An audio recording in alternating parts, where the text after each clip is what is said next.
যারা ইনশট অ্যাপ্লিকেশনের মাধ্যমে ভিডিও এডিটিং করেন, কিন্তু ভিডিওটি এডিটিং করার পরে দেখা যায় যে ভিডিওর নিচে ওয়াটার মার্কটি কিন্তু শো করে। আপনারা যদি চান যে ফ্রিতে ইনশটের ওয়াটার মার্কটি রিমুভ করতে, তাহলে এই ভিডিওটি আপনার জন্য। ভিডিওটি অবশ্যই টাইমলাইনে শেয়ার করে রাখবেন যাতে পরবর্তীতে দেখে দেখে কাজটা করতে পারেন।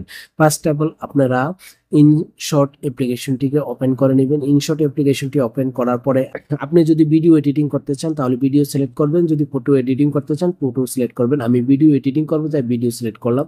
ভিডিও সিলেক্ট করে আমি কি করব, প্লাস আইকনে ট্যাপ করে দিব। প্লাস আইকনে ট্যাপ করে দিয়ে আপনি যে ভিডিওটি এডিটিং করবেন সেই ভিডিওটি সিলেক্ট করবেন। আমি এই ভিডিওটি সিলেক্ট করে আমি এই টিক মার্কটির উপর ট্যাপ করে দিলাম। ট্যাপ করার সাথে সাথে দেখেন আমাকে এই পেজটিতে নিয়ে আসলো। আমি যেহেতু ইনশর্ট এই ওয়াটার মার্কটি রিমুভ করব, তবে আপনারা যদি ফ্রিতে এই ওয়াটার মার্কটি রিমুভ করতে চান তাহলে হয়তোবা একটা অ্যাড আসতে পারে, আপনারা অ্যাডটা সম্পূর্ণ দেখবেন, তারপরে কিন্তু দেখবেন যে ওয়াটার মার্কটা চলে গেছে। আমি কি করব, এই ক্রস আইকনের উপর ট্যাপ করে দিব। দেওয়ার পরে এখানে কিন্তু আপনি যদি প্রিমিয়ামের মাধ্যমেও করেন তাহলে আপনাকে মাসে মাসে কিন্তু প্রিমিয়াম দিতে হবে। আর আমি যদি ফ্রি দেখাবো তার জন্য ফ্রি রিমুভ এখানে আপনি ট্যাপ করে দিবেন।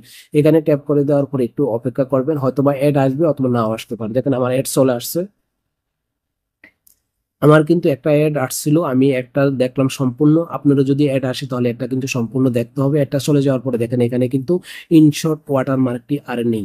এভাবে আপনারা যারা ইনশট অ্যাপ্লিকেশন ব্যবহার করেন আপনারা এই প্রসেসে ওয়াটার মার্কটি রিমুভ করে নিতে পারেন। ভিডিওটি সম্পূর্ণ দেখে ভালো লাগলে অবশ্যই চ্যানেলটিকে সাবস্ক্রাইব করে রাখবেন। ফেসবুক পেজে দেখে থাকলে ফেসবুক পেজটিকে ফলো দিয়ে রাখতে পারেন। ওকে, দ্যাটস ইট।